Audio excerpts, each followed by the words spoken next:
Good evening, everybody. I'm John O'Loughlin. Welcome to my channel. It's called McDuff Lives 2. And tonight we're going to try to invoke some McDuff.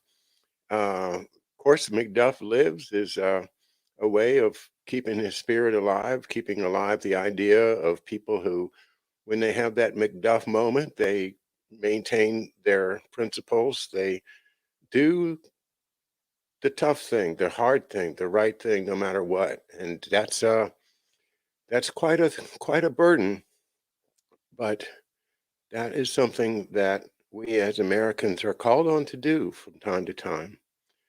Uh, my father just happens to be one that for some reason was selected and moved high up the food chain until he got right into the upper reaches of the Pentagon, where he finally was, I think, found to be somebody that probably knew way too much and was not going with the narrative.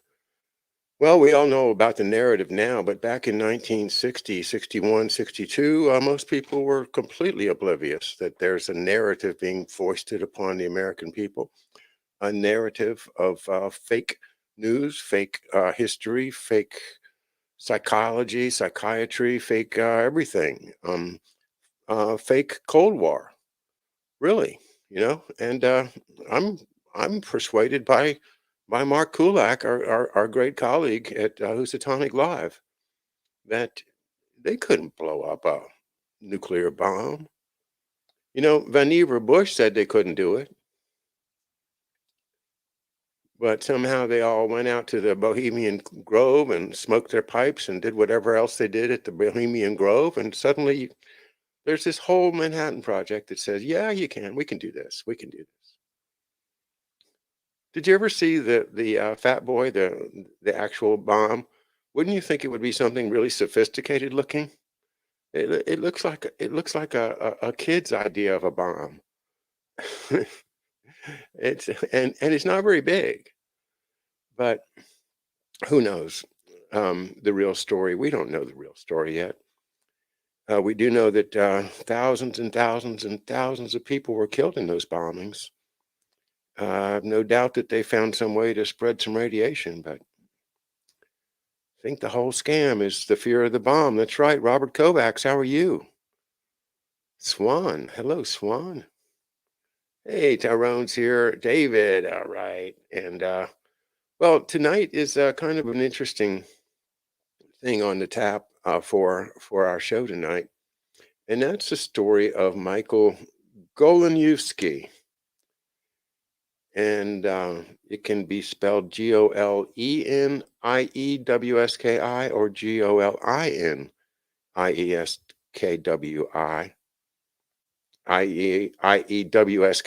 pardon me. So it's a Polish name.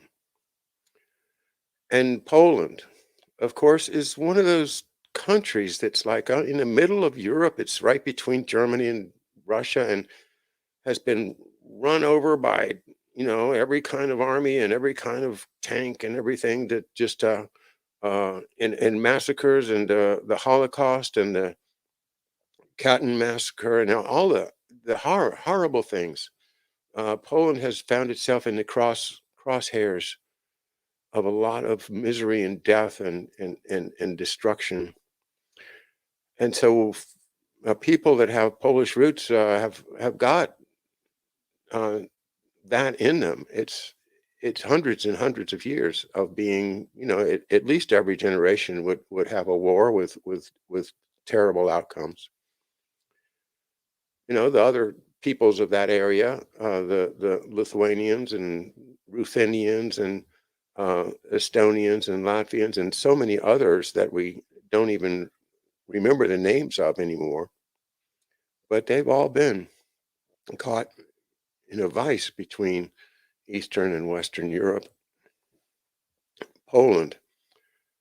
And that is where we are told, or that's where he said he was from, Goliniewski.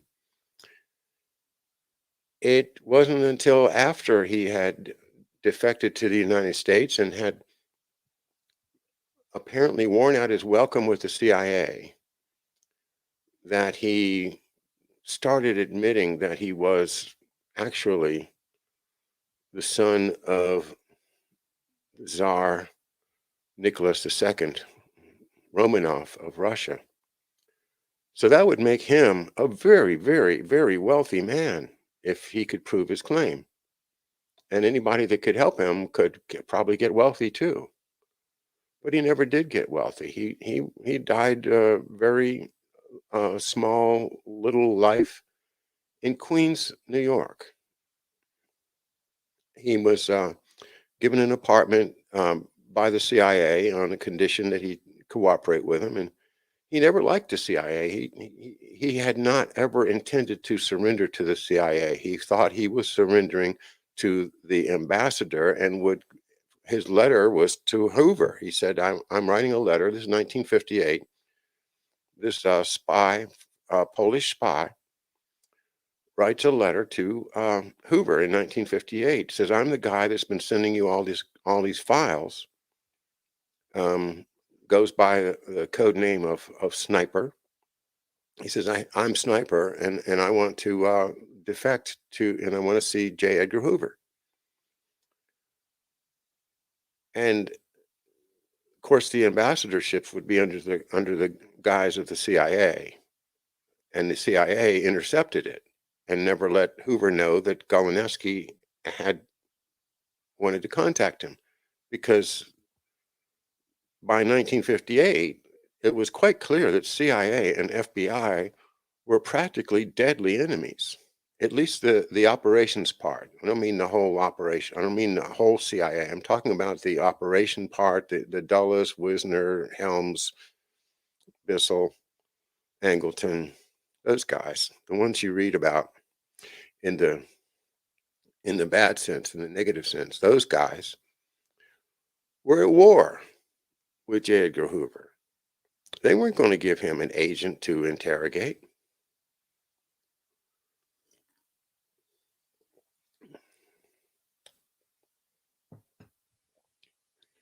Yeah, man.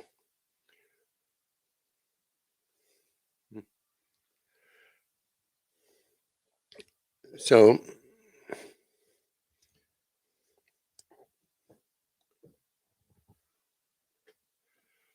I'm going to start with the congressional record, and I'm just going to read from it because this is a complaint by the Representative John Rarick, R-A-R-I-C-K, of Louisiana, February 19th, 1969. And this is in the congressional record of that date, volume 115, part 3. Jacob D. Beam, B-E-A-M, is a diplomat who was the ambassador in Warsaw when all of this scandal erupted involving Scarback that involved my dad. And let me stop right here and say George Webb has done a terrific job of digging into this case. And he and I went down to the National Archives and read the files, and I've got a number of copies and things. But bravo to George for digging in on this. Well, so we have the testimony of this congressman from Louisiana, John Rarick. He says,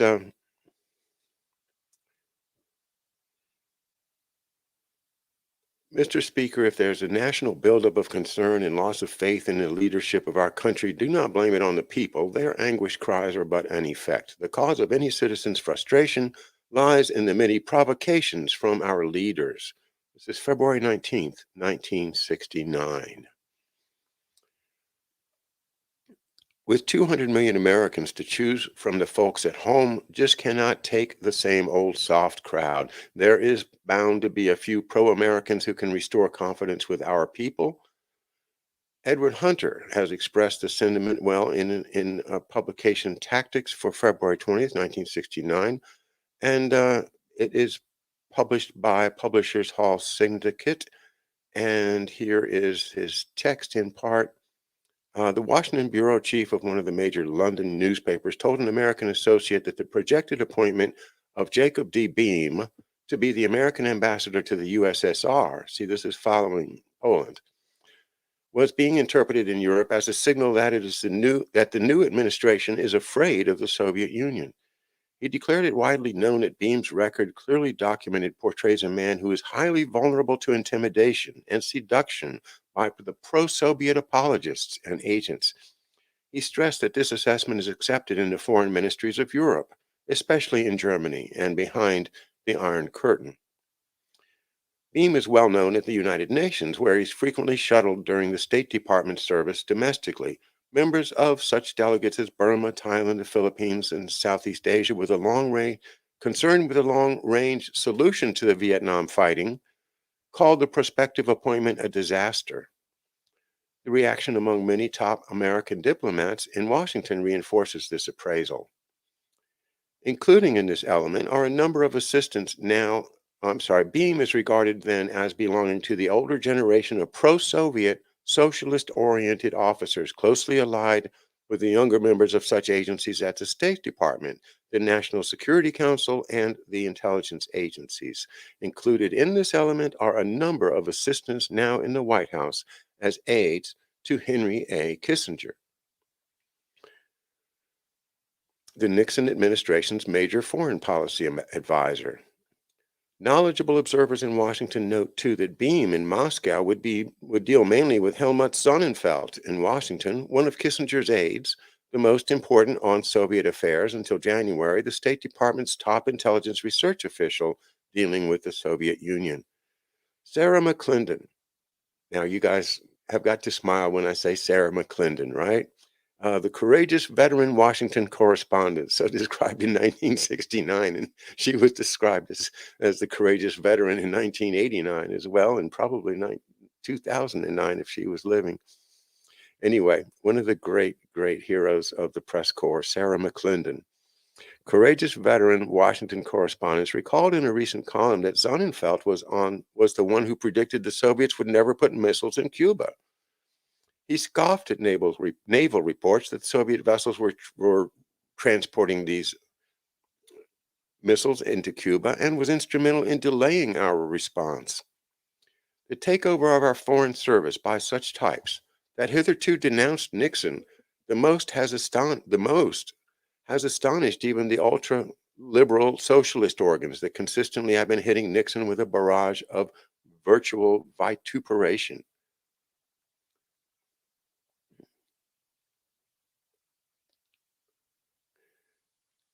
Kissinger turned to state defense and the academies for a talented staff, a real powerhouse, said a departing Johnsonite, that by last week totaled 25 substantive officers and is to peak around 30, twice the number that served Kennedy and Johnson. They include some career foreign service men as Helmut Sonnenfeld of the Soviet affairs, Robert Hudek, Morton Halperin of the McNamara-Clifford policy, and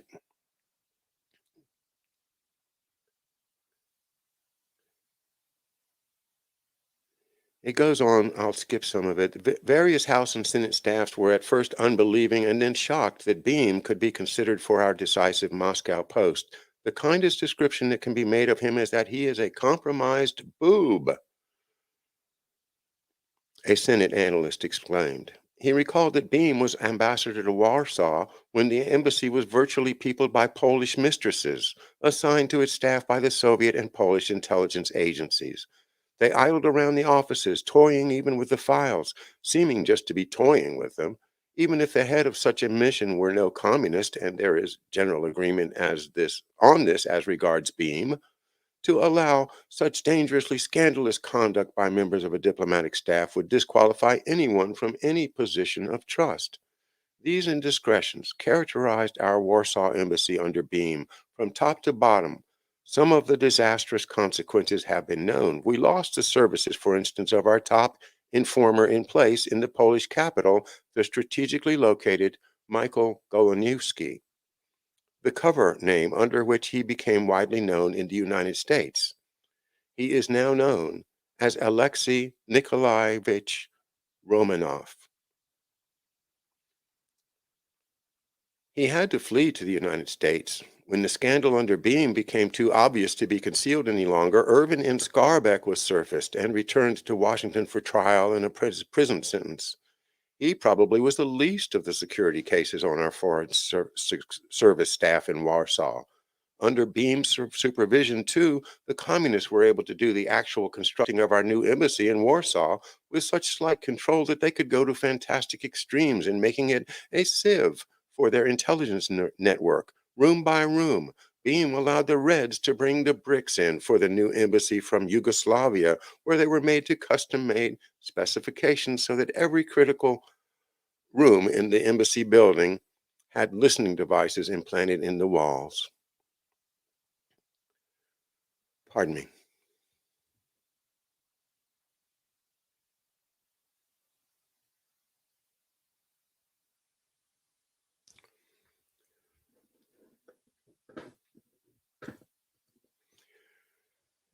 Now, the reason that I read that is to say that there it is in the congressional record by a congressman from Louisiana reading an article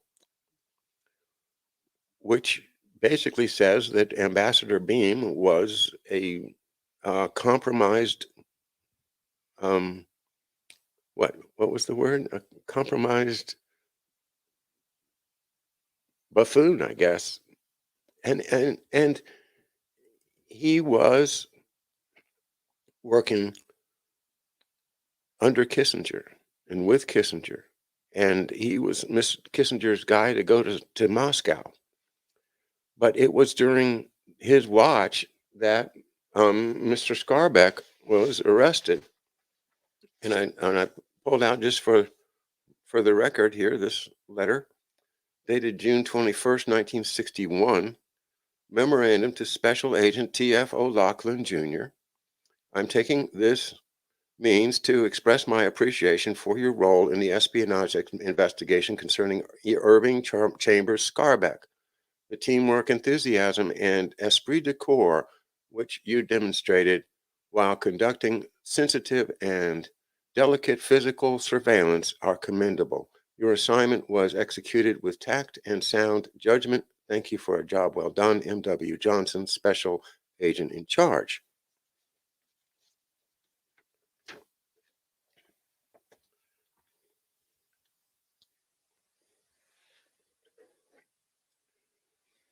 Now,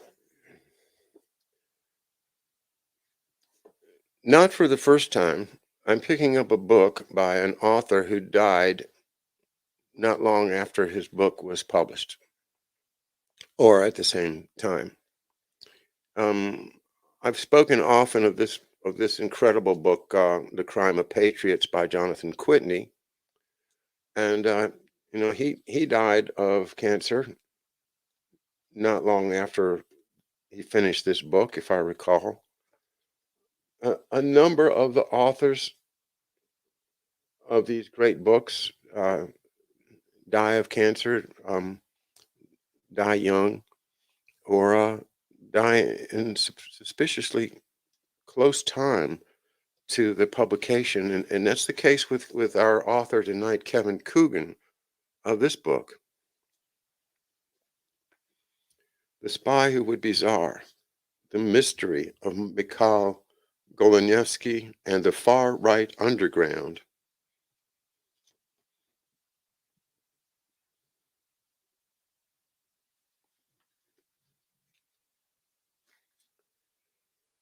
Kevin Coogan was a veteran investigative journalist. His previous books include Dreamer of the Day, Francis Parker Yockey, and the Post-War Fascist International of 1999.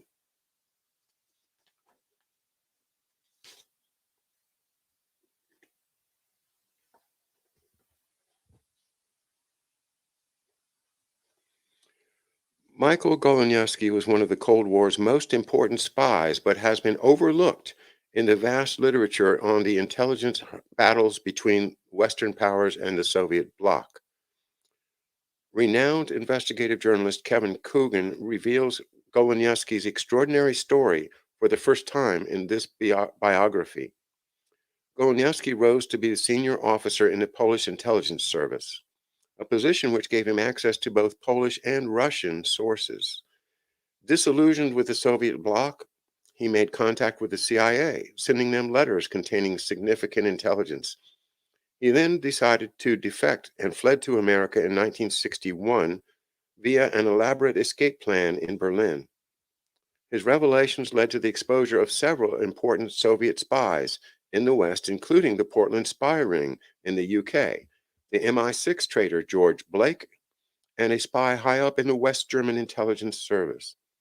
Despite these hugely important contributions to the Cold War, Goliniewski would later be abandoned by the CIA after he made the outrageous claim that he was actually Tsarevich Alexei Nikolaevich of Russia, the last remaining member of the Romanov Russian royal family, and therefore entitled to the lost treasures of the Tsar. Goliniewski's increasingly fantastical claims led him to become embroiled in a bizarre demimonde of Russian exiles, anti-communist fanatics, right-wing extremists, and chivalric orders with deep historical roots in America's racist and anti-Semitic underground. This fascinating and revelatory biography will be of interest to students and researchers of the Cold War, intelligence history, and right-wing extremism, as well as general readers with an interest in these intriguing subjects.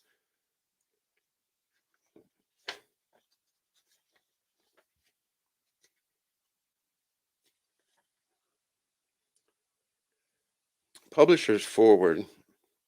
Kevin Coogan passed away on the 27th of February, 2020, in his beloved New York City. Kevin sent me a letter that I received after his death with instructions to publish this book, which was already under contract, and another manuscript then under review called The Secret History of the Japanese Red Army. That manuscript is currently being edited.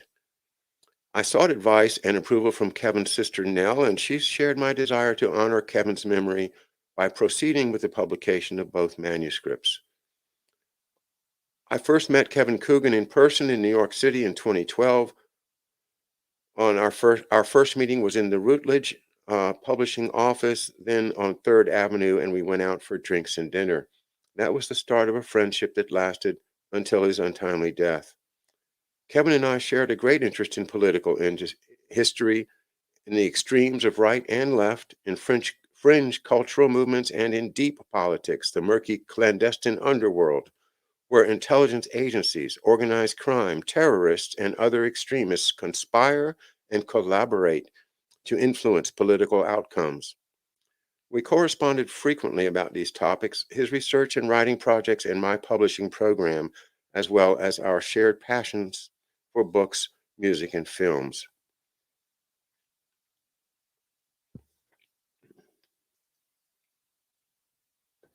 Kevin sent me his manuscript just days before he died, and in that manuscript, which is the basis, and it is that manuscript which is the basis for the book, I've edited and formatted the manuscript. I've also checked and occasionally updated the references.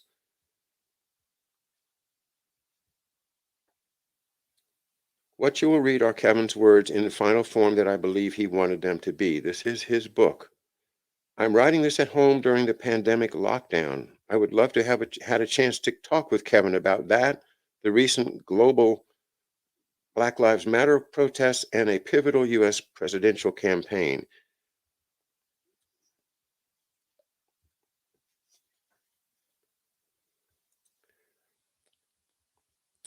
Okay, now here's some of the text of the book which I'd like to share with you.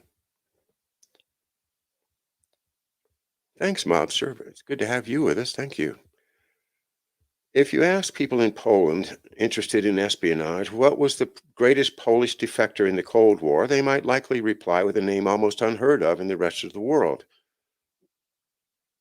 Ryszard Kuklinski. From the early 1970s to the eve of the declaration of martial law in December 1981, Colonel Kuklinski, a staff officer for the Polish General Staff, provided the CIA with somewhere between 35 and 40,000 pages of highly classified documents outlining everything from tank designs to Warsaw Pact maneuvers before he and his family finally defected to the USA.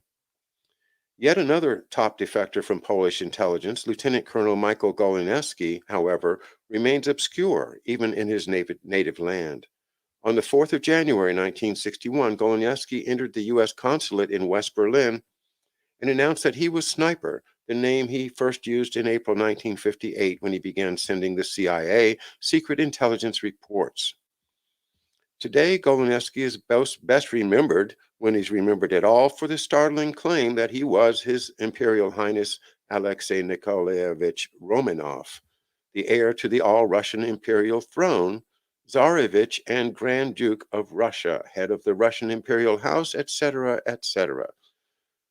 Put more simply, he claimed that he was the hemophiliac son of Nicholas II, born in 1904, and long believed murdered by the Bolsheviks with the rest of his family in the Siberian city of Ekaterinburg in July 1918.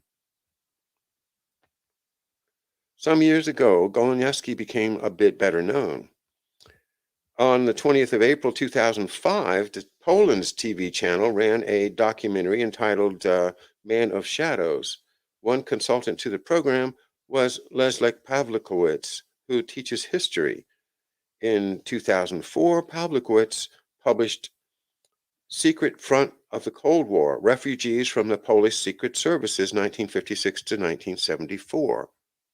He devoted close to 100 pages on Goliniewski, with the most important section taken from a formerly secret investigation and trial of Goliniewski conducted by the court of the Warsaw Military District, which sentenced Goliniewski to death in absentia on March 18th, 1961. So, of course, he had to get out of there quick, didn't he? February, he was gone. In January, he was gone, and in March, they sentenced him to death.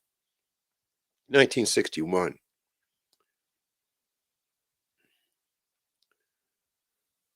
Now, for reference purposes, my father is still at the FBI at that point, but he, at that point, is Hoover's probably top Soviet expert. So my father probably knew something about a guy that the CIA was getting some amazing intelligence from. At any rate, it is from Goliniewski that somehow the FBI got the tip to pick up Skarbek.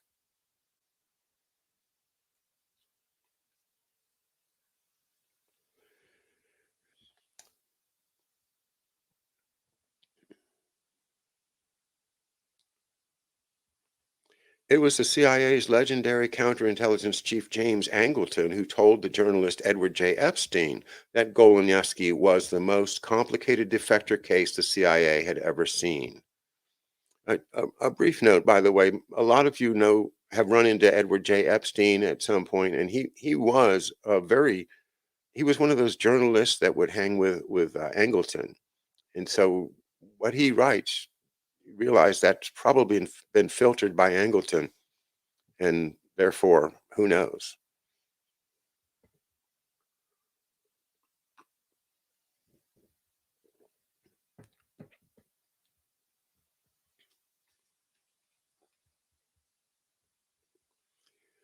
In January 1975, Michael Goliniewski launched Double Eagle, his crudely produced amateur personal newsletter.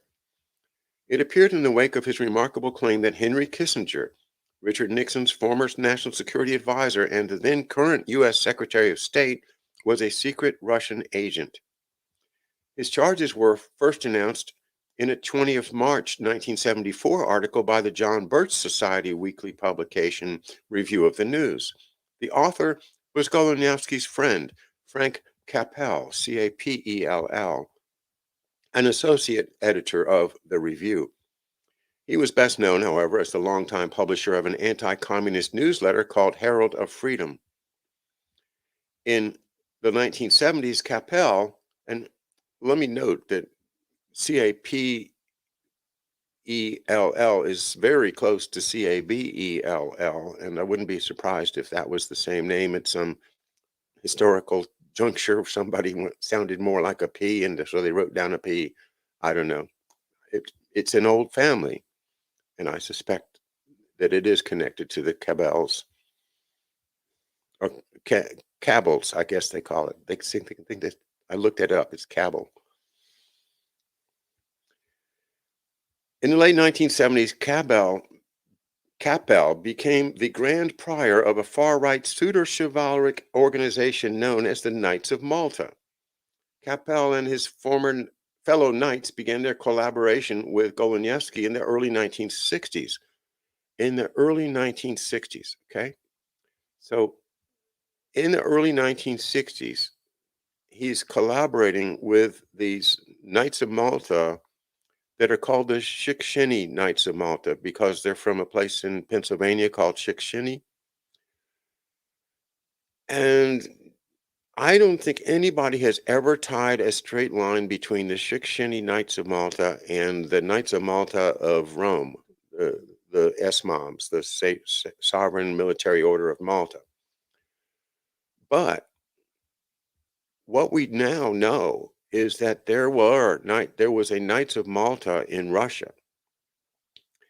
And so as I've studied this book, I've started to realize that these Pennsylvania Knights of Malta might very well be directly related to the Russian branch of the Knights of Malta that existed a couple of hundred years ago.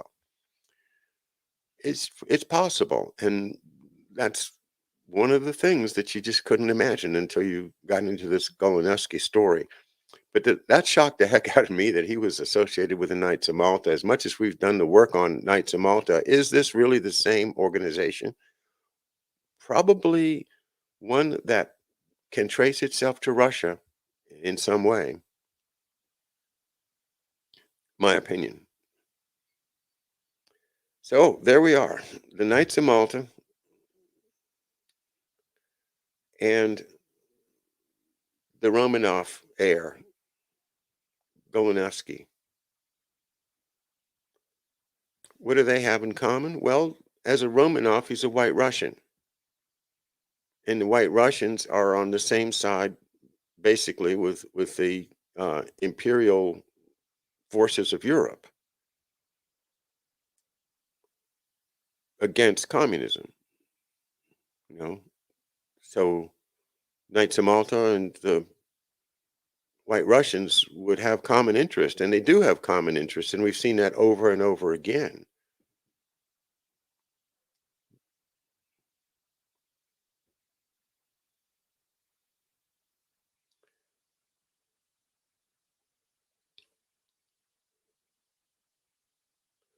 They even proclaimed him as Grand Master of their order, which they claimed had its roots dating back to Catherine the Great's son, Tsar Paul I. Well, there you go. I'd forgotten that it was in the book here, but there you go. Tsar Paul I, the son of Catherine the Great. So that puts it in the late 1700s, I think. Before beginning an investigation of Goliniewski, it is necessary to address the elephant in the room, the one wearing the tinfoil hat. A significant part of Goliniewski's story sounds crazy. Some of it obviously is. When Edward J. Epstein interviewed Goliniewski in the early 1980s, he found him lucid on all matters espionage related.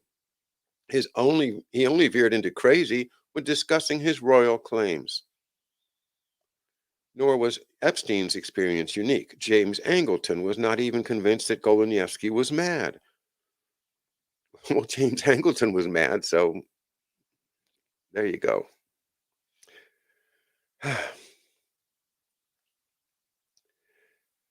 Former CIA officer Tenant Pete Bagley reports that J.A., that's Angleton, didn't believe Goliniewski was insane, but that he used insanity as a way out. Bagley, however, disagreed. In his book, Spy Wars, he writes about Goliniewski, quote, "It was a great loss to our side when all too soon after his defection, this sharpest of counterintelligence minds dipped into delusion, and his information became confused and misleading," unquote. That's Tenant Bagley, who our friend Bill Taylor has done deep dives on in his great blog, Deep State Analytics. So you can tie it in there too.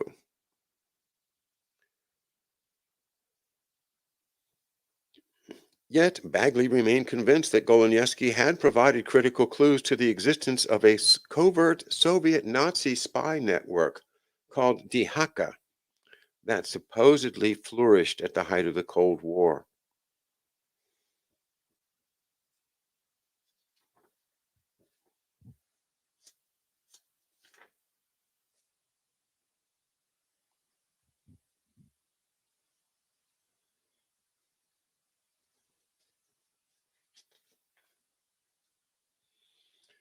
The far-right French former spy and espionage author Pierre de Villemarais published in published a 1984 biography of Goliniewski entitled Le mystérieux survivant d'Octobre, the mysterious survivor of October. I suppose he means the October of the Revolution. He personally encountered Goliniewski's bizarre behavior when Villemarais arrived in New York on 11th of May 1981 to interview him. Goliniewski refused to see him, even though Villemarais had written him a month earlier. In his book, Villemarais reflected, quote, the disinformation services of Spetsnaz performed marvelously and even succeeded at the time to penetrate the yet restricted circle of the American friends of Goliniewski. No need to physically intervene against him. Moscow knew that, worn out by years of playing a triple game in which he constantly risked his life, weakened by his hemophilia, in constant terror that the protection assured him by the FBI through years no longer existed. Stunned to find that the climate of rapprochement with the USSR intensified with each passing year, Goliniewski began losing his mind. The intelligence professionals who dealt with Goliniewski tried hard to distill gold from the shattered alembic of his mind. In much the same way, we will do so as well, keeping in mind that it is just this infuriating mix of illumination and delusion that makes Goliniewski's story so challenging.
When Albert Einstein used the term spooky action at a distance to criticize the Copenhagen interpretation of quantum theory, he was speaking about two electrons and not about Michael Goliniewski and Tenant Pete Bagley.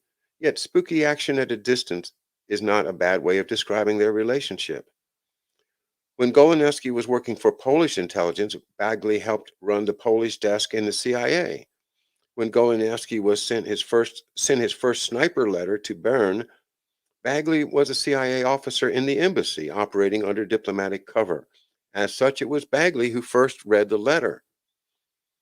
Long after he retired from the CIA, Bagley, as we shall see later in this study, went to great lengths to try and confirm Goliniewski's belief about a secret post-war Nazi Soviet intelligence network.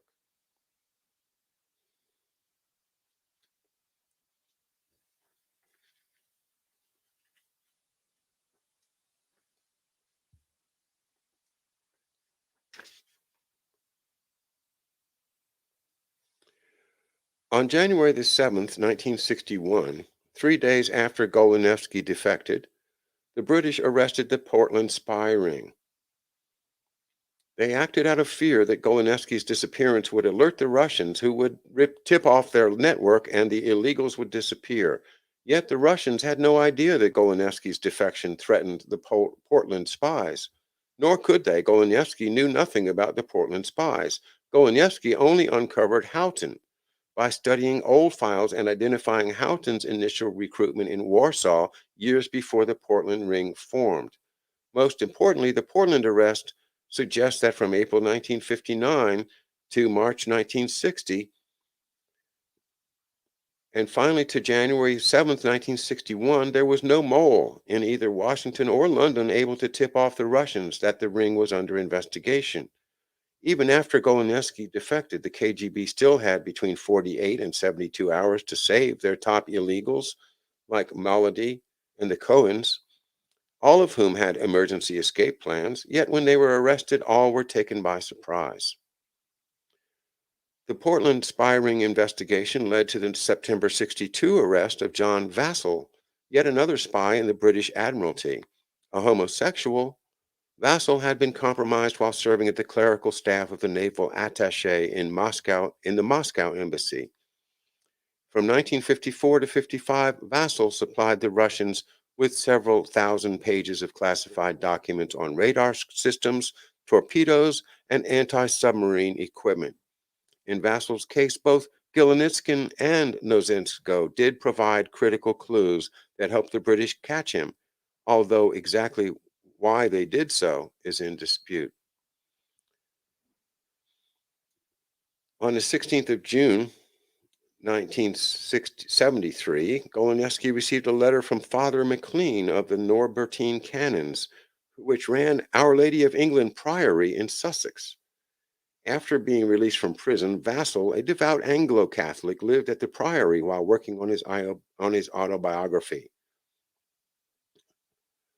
In selected examples of dissemination, Goliniewski writes in response to claims that Golitsyn broke the case. The Vassall case is especially ugly because of the competent officers of CIA, including Angleton and his deputy James Hunt, whom I learn he means met in person by Director Dulles up to my visit to headquarters of CIA in 1961, knew that already in January of 1961 when I was in Frankfurt in accordance with the request of the CIA representative based on the fact that by Lonsdale's Residentura had been found microfilm indicating Vassall to be a Soviet recruited agent. I informed him that I knew Houghton made a list of candidates for agents, including Vassall and other data. So it was, in fact, Goliniewski that that gave Houghton to the British, and they were able to use that to break the Portland spy ring. George Blake is another huge get that they got because of Goliniewski, and yet Goliniewski didn't trust the CIA. He wanted to work with Hoover. And why is that? Because of what I've been trying to flesh out and let everybody understand is that this was a very, very tense relationship between Hoover and Dulles in the Cold War. And now that I understand where my father was as one of Hoover's assistants and somebody that knew the Soviet agents, now I know that they had him in Queens, and I know also that in 1965, my father made a trip to Queens, and my father had been an FBI agent at the time that Goliniewski defected, and he was an FBI agent up until March of 1962. Then he went to the Pentagon, but as Doug Valentine has shown And we now understand that he was, quote, double-hatted in the sense that his job in the Pentagon was not exclusive to the Joint Chiefs of Staff. He was also uh, a informal um, FBI person. So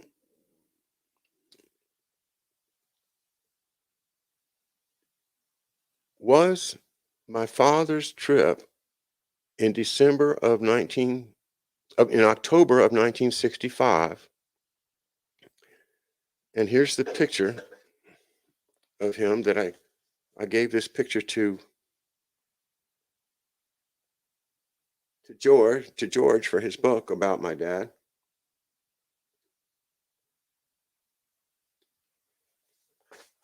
The World's Fair was in Queens.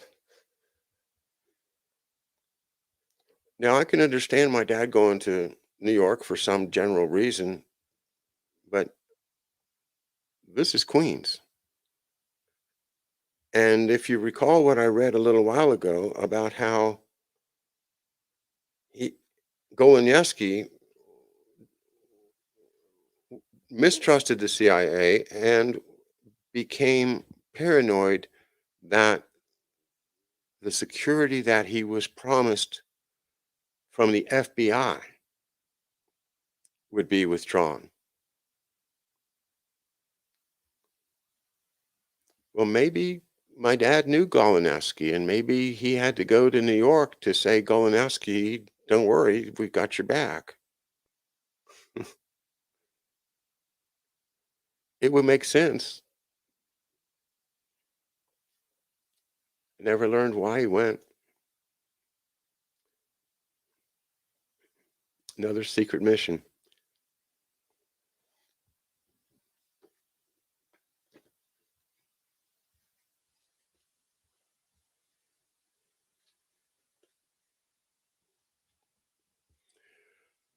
Herman Kimsey, one of Goliniewski's most prominent supporters, was a former CIA employee turned Knight of Malta. I'm not making this up. Named Herman Edward Kimsey, who had been dismissed by the CIA on the 20th of September 1962 during a purge of the agency personnel known as the 701 program. Goliniewski's supporters claimed that Kimsey was a high CIA official. Part of the confusion stems from an erroneous UPI story about Goliniewski. Born in 1917 in Gallup, New Mexico, and raised in Oregon and California, 1939 became a forest ranger. When World War II broke out, was assigned to U.S. Army Chemical Warfare School for instructors at Camp Claiborne, Louisiana.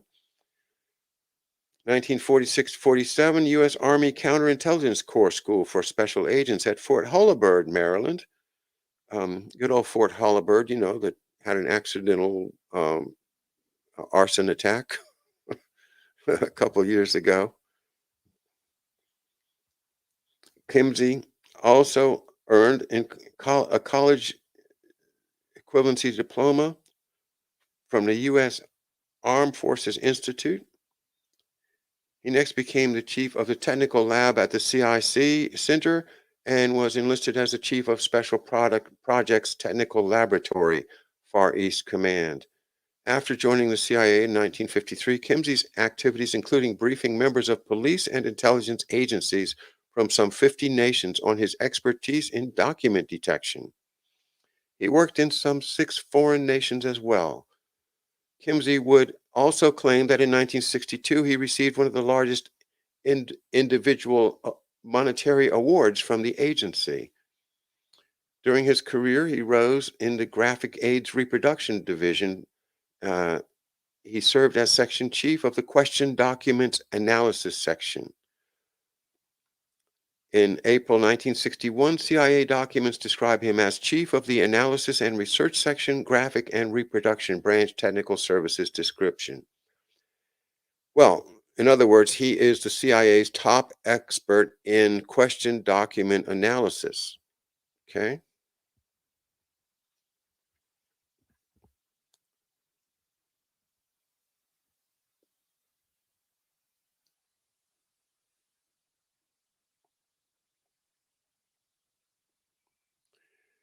In The Mysterious Survivor, Goliniewski states that he first met Kimsey after he arrived in Washington.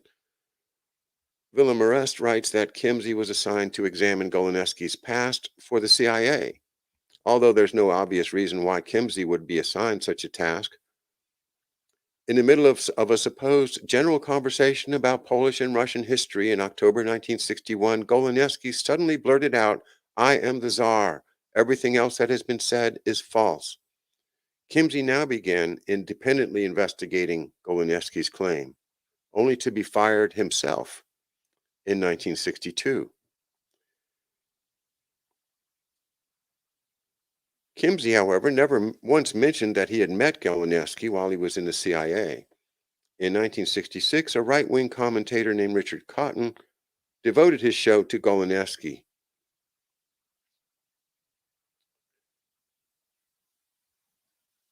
Cotton asked Kimsey, "It's my understanding that the CIA has in its files documentation needed to establish the identity of Goliniewski as Alexei Nikolaevich Romanov." Cotton then said, "Could you give us some information on this?" Kimsey replied, "Absolutely. Yes, Mr. Cotton, the information which you have just mentioned and which is in the files of the CIA was brought to my attention some time ago. Then, early in the stages of the investigation, after my severance of relationship with the CIA in 1962, I became interested in the case through the intercession on the part of an old CIC agent friend of mine who felt that there was a development phase of this case which was not within the realm of his technical capacities, and which I believe you have discussed in a previous interview.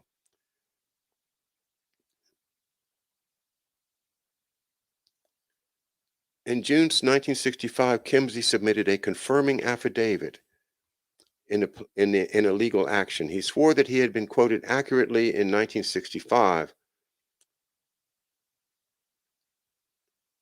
after stating in the affidavit that he had terminated his relationship with the CIA in September 1962. Kimsey added that he was convinced Goliniewski was the Tsarevich. To confirm this, the tests and the affirmative results thereof were as follows, according to the subject individual.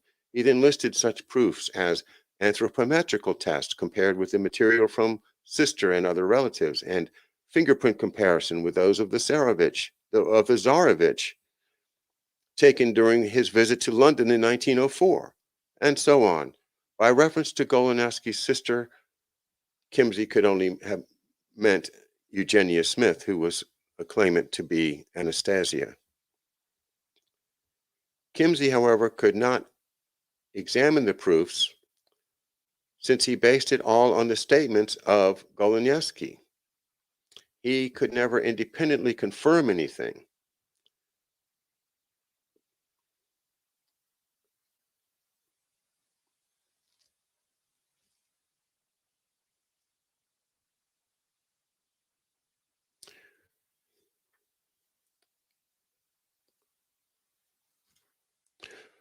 Well, the point is that Kimsey was a CIA handwriting expert who was the head of their technical services division for determining whether the documents are genuine, and handwriting analysis, questioned document analysis. And he says, this is the Tsarevich. This is the heir to the Russian Empire. I don't know if we will ever know the answer, but I do know that by digging into the Goliniewski case, we can see the Kissinger situation much better.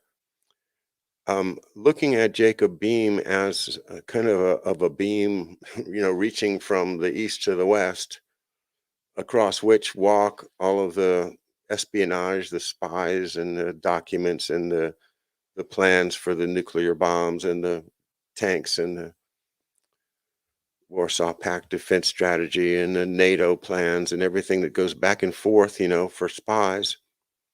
That all going on in our embassy in Warsaw, whilst the National Security Advisor, Henry A. Kissinger, Secretary of State, Henry A. Kissinger. Whose watch did all this happen on? Kissinger. Brightmore, the question of hemophilia remains open, of course. He says he was hemophiliac. I don't know if there's any way to prove it. I don't know. The issues tied into his apparently being too young to be the Tsarevich, because the Tsarevich was born in 1905, and he didn't look like he was that old, but he explained it by saying, well, as a hemophiliac, the the the aging process is slowed down, or it's not as evident. You get to retain your youth, I guess. Um, these Romanovs are all related to the British royals and the Dutch royals and the Danish royals, and all of these royals are all related, and they're also belonging to secret societies like the Freemasons and the Knights of Malta and the Order of the Garter, which is a very big subject for further study. Speaking of which, we'll have the great Sean Ross with us in Tuesday a week. That's December the 7th at 11 a.m. He's in Europe, so we take our European guests earlier in the day. Or 11 a.m. is a good time for Harley Schlanger, who'll be with us this Tuesday. And then the following Tuesday, our very first interview with the great Sean Ross Gure on YouTube. And he'll bring us up to date on his studies. Interesting. Just to go to his channel and watch one of them. He's not only is he very knowledgeable, he makes good videos.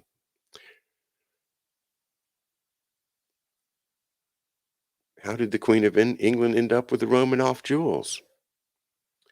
Well, let's see. That must be a good story, mobster. I want you to tell it to me, because that's a doggone good question, and I think maybe I read it somewhere, but I can't remember. I just can't.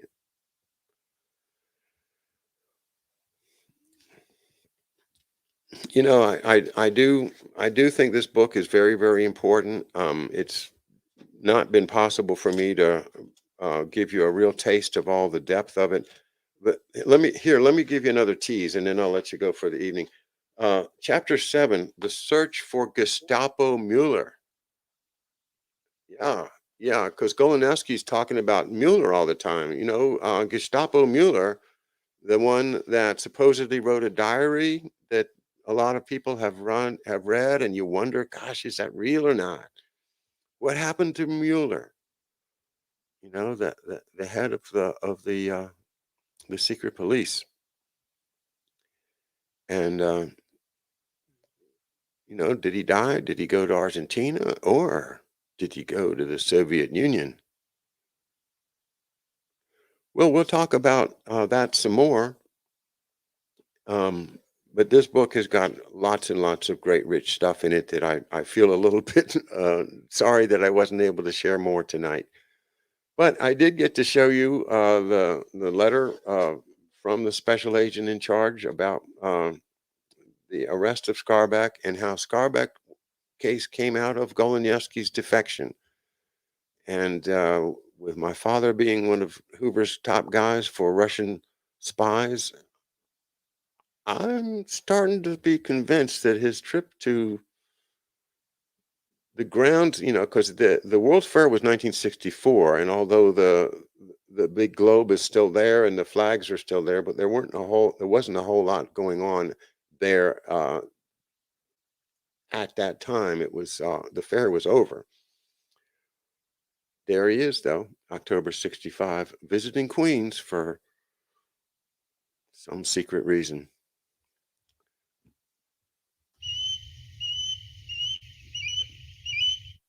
Good night.